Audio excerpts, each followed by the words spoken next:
Welcome back to the channel. So in today's video, we're going to be replacing the leather seat bottoms on my GX470. The driver's side has been worn down and there's a rip on the side that's coming loose.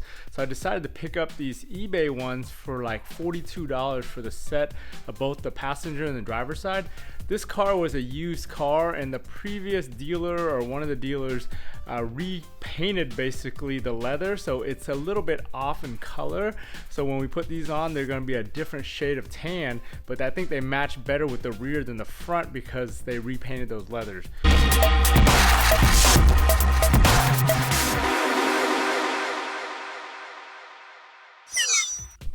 So right here we got those seat bottom covers right here I got off of eBay.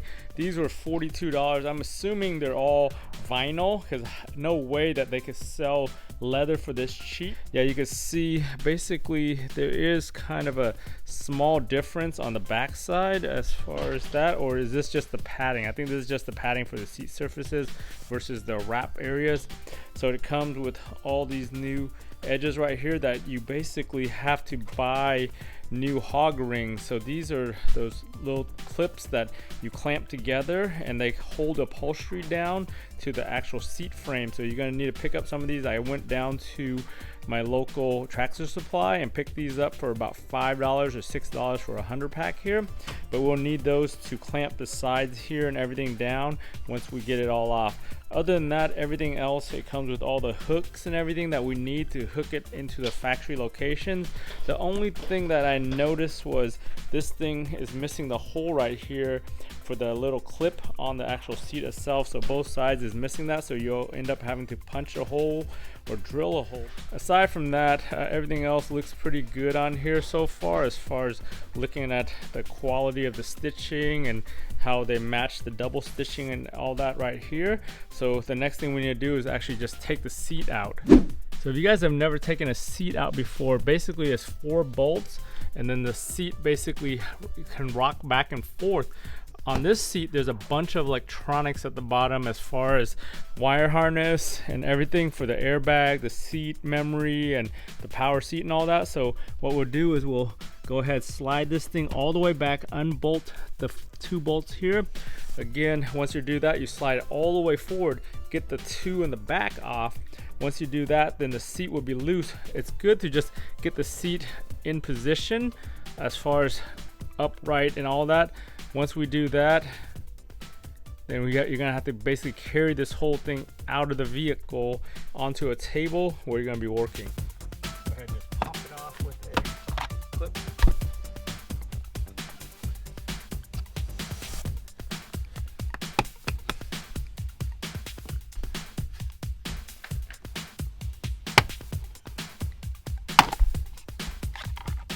We got some 14s right here.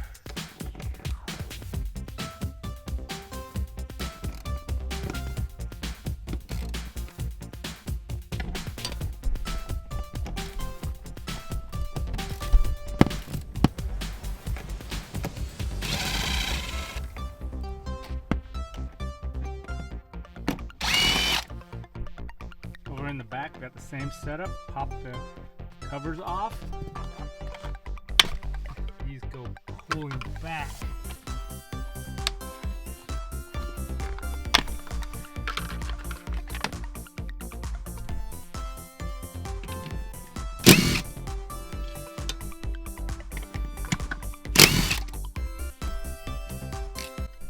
Once we get it back to the center position, basically the center of gravity, tilt it back and get all the connections, which on here is actually pretty simple. So it's going to be that connection right here and then the airbag connection right there.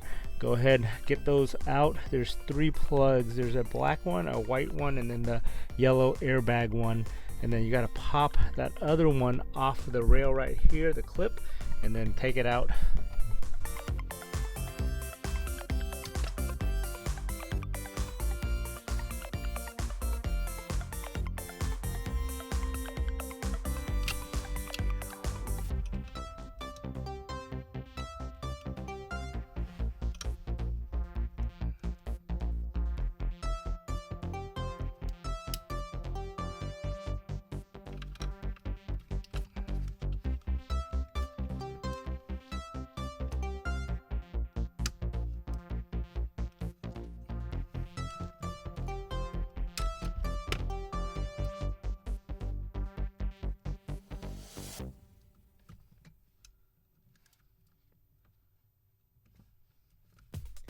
So the harness came out pretty easily on those 3 plugs right there. The actual clip right there was a big pain in the ass, where I had to basically take it off the tape and then pop the clip out and then put it back in. So right now I just retaped it using the same tape. So we'll just put this off to the side and then tilt the seat back down, and then we could carry this thing out now once we get a table or something nearby.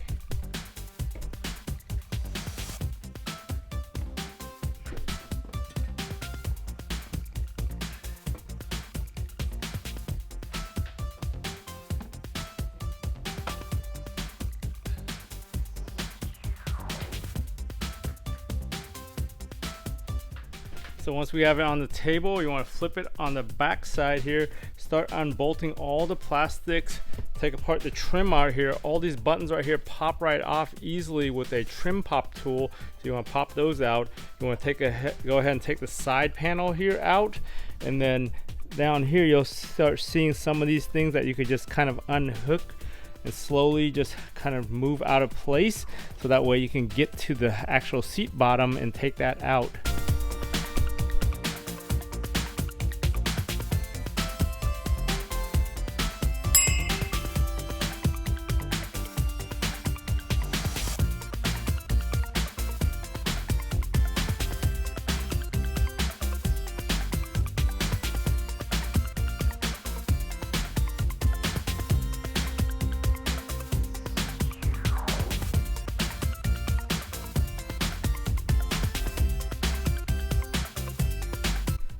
All right, once we take apart all those little Phillips screws, there was 2 Phillips screws behind here to take that panel off, and that whole panel right here comes off as one piece because there's another hidden screw back there, so don't try to separate it.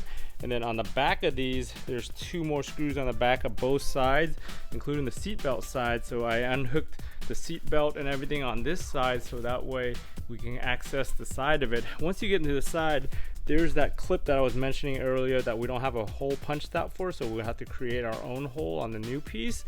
Other than that, everything else is a matter of just unhooking all of this. Go ahead, kind of undo all the clips right here because of the wire harness, because we have the seat heater, we have the airbag harness that goes to the back, because the bottom there's no airbag, but the back has an airbag, so you have to get that thing out of the way. And then some of these clips you might have to just move out of the way because it's going to be in the way of where we're working. So the front of the seat has a little U-bend right here, and it's a channel with a clip that clips in, so it goes all the way around the edge. So we're gonna have to undo that once we unclip right here. Again, that's just compression hooked around the frame, and then pop that clip out right here to kind of peel this thing forward. Once we do that, we can go ahead and pull this piece right here through after we undo all the wire harnesses. Popping those 3 clips from that little holder right there wasn't that bad. Once you get to the back side, you could just press on the clip and it'll pop open. As far as the harnesses clipping into here, these little things are just little U clamps that kind of fold over, so you just go ahead and just take a little flathead or a clip popper and just bend it out away from the tab, and then it'll just come loose. All right, once you undo all the clips, the hardest one was this hidden one right here that was right behind the switch cover. It actually was the last thing that was holding on, but I was able to get that, but everything else popped out pretty smoothly. When you get it out, you're going to end up having the seat warmer, so you got to be careful with that. That's just resistance inside of there. So when you peel this thing back, we're going to go ahead and peel it back. There's going to be some rods right down the middle here that kind of hold the leather down into the foam, so you gotta be careful with that and not mess that up as you peel it back.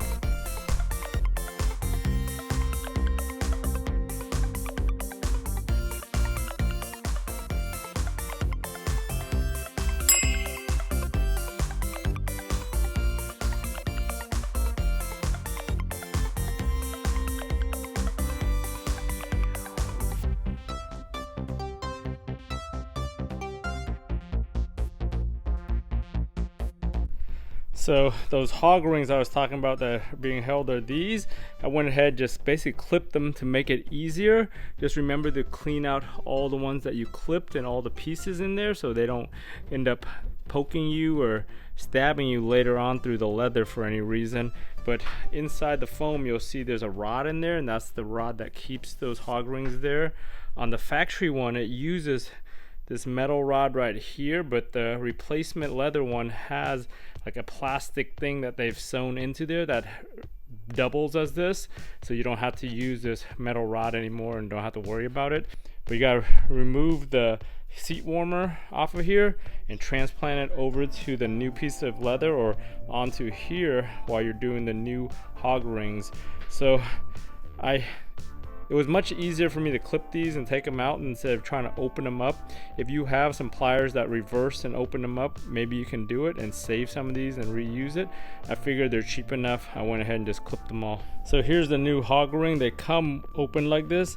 You may want to just clamp them down to this position, so that way it's easier to grab once we get into there and we hook it onto there. So what you want to do is you want to clamp this all the way down so it meets both sides and it becomes basically a triangle, a small triangle.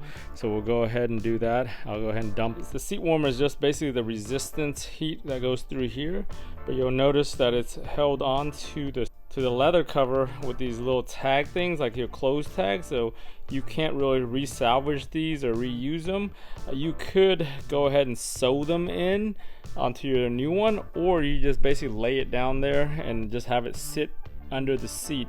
It was not going to go anywhere once you stretch the leather over it. So I'm going to go ahead and just clip all these, take this apart and just put it on the seat, and then go ahead and just put the leather over it.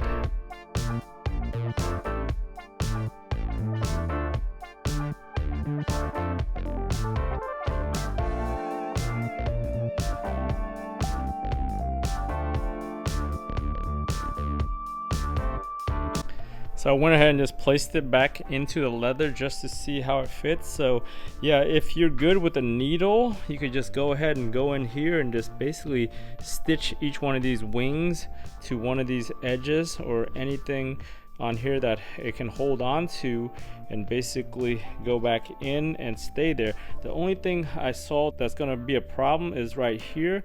On the new aftermarket one, you got this one piece right here that replaces that rod. Before, they basically just ran it through here and then ran the rod later. One of the things you can do is basically just slice this thing and notch it right here and right here so it clears that, and then you just basically grab this one and grab these two independent of the others when you're pulling the center down. It shouldn't be a big deal, because what you don't want to do is get this thing into that crevice, and then eventually all the movement might break this resistance heat right here. I went ahead and just notched those spots right there, so when it goes in, it'll tuck like that and avoid damaging that center part. And then we'll just grab the ring right down there with that part. So we'll go ahead, kind of start wrapping it around. We'll have to start in the center here, get the hog ring clamped onto that, and then work our way out to the two sides.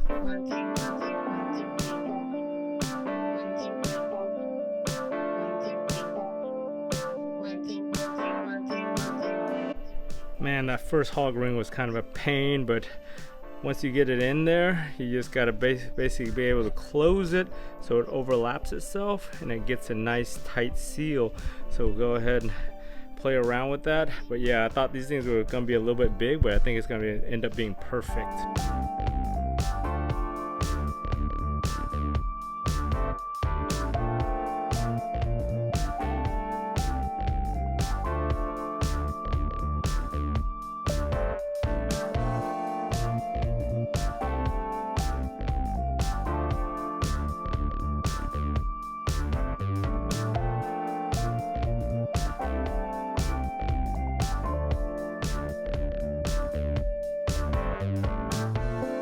Oh man, that was a big pain in the ass. Fingers all hurting, but was able to get everything clamped down tight as I can, as deep down in that groove as it can, but pretty much have it all tucked out.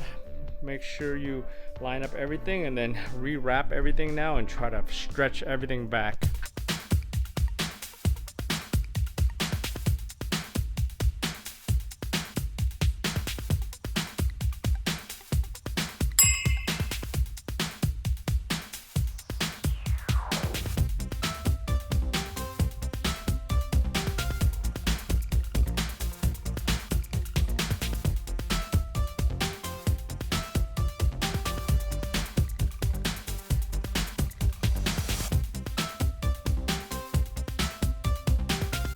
All right, I got everything back on here. I even cut a little hole for this harness here, but after looking at it, I don't know if you really need that hole. I could have just gone straight up through here and made the connection on the back side instead of through that hole like the one on the factory one, but no harm, no foul. That thing's kind of out of the way, so you don't see it anyways, but pretty much stretched everything I could. All this stuff around the edge here came in good. Once we put the plastic cover over this, it should hold that in place. I stretched this thing all the way back here, cut that hole, put the tab in there so that thing's holding on that side. Same with this side, I was able to stretch and pull as much as I could there. So we got everything pretty much back in. I think it's pretty tight and smooth as far as I can see right there. You could tell the color difference between the painted leather and the new leather right here. The only thing that's kind of suspect on here is this part right here didn't come like the way the factory is, where it tucks back and hooks onto here. All they had to do was really just make this part go right into there and tuck it just like the factory one. So when I was trying to put that hook right here, it actually interfered with that thing. So what I did was I just cut that little flap off actually, and then if you roll it twice, you get that thing just tucked right into there using the plastic that it came with. So just get it tucked into there and then put the switch plate back on and it should hold.